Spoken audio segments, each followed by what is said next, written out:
As of from 1st April, the Indian Customs have introduced a single window, the acronym for which is SWIFT, which in effect integrates several other agencies whose clearances are required before any goods are imported into the country.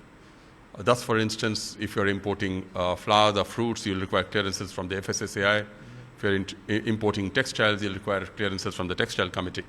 Now, what this single window provides is a portal for an importer to file an integrated declaration form, which also, I must add, has been devised, taking into consideration the concerns of each one of these agencies. The customs portal now will move the documents through our portal to the respective portals of the other agencies, and all clearances will be given online. This helps the importers in expediting his clearances. It saves him time, it saves him cost, it saves him the trouble of having to run around after several other agencies. Right. So we expect this to substantially improve ease of doing business in India. All right. So in terms of clearances, I must ask, what's your target in terms of how much you're hoping to improve time in terms of clearances, dwell time particularly? Dwell time should improve substantially. Like I mentioned, depending on the consignment, depending on the product, the clearances are given by one agency or another. Since the entire documentation is going online and you don't have to produce documents before each one of these agencies, I would only say that it should reduce costs and time substantially. I can't put a figure right now. All right, sir. You've obviously been moving towards improving ease of doing business. One of the major reforms which you're also tasked with in the coming year is going to be GST.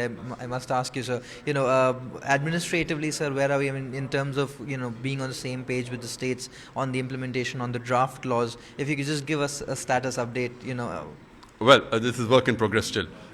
We have had multiple meetings, and some more meetings will be required before we iron out all the various issues.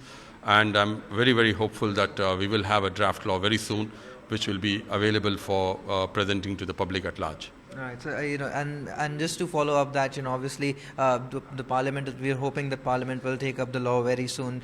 Could we then hope to see GST finally in effect from the 1st of April 2017?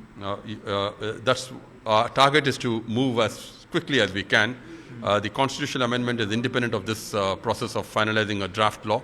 The two are independent processes. So as soon as the draft law gets finalized, it will be in the public domain for reactions and responses. Right. So would you then expect that timeline to be an accurate assessment?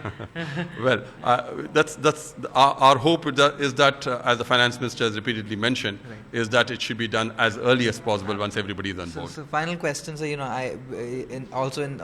larger public good, there are some dues to the exchequer from various defaulters in terms of service tax. One of the major issues with regard to Mr. Vijay Valya has been obviously in the public domain. How quickly are you hoping to recover those dues, sir, particularly the auctions? We are taking action, and as soon as the auctions do successfully take place, we will recover whatever are our service tax dues.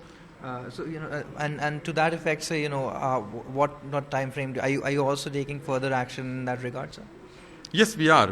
As I told you, the successful auction has to take place, and we are very, very confident that we will recover. How soon are you hoping to finish that, sir? Once the auction takes place. I really can't give you a timeline again for that. The auctions are scheduled very shortly, and once it does take place, we'll start the process of recovering our dues. Find us on Facebook at facebook.com/ETNow, and don't forget to click the like button. You can also follow us on Twitter at ETNowLive. To stay updated with all our programming, hit the subscribe button on our YouTube channel by logging on to youtube.com/user/ETNow.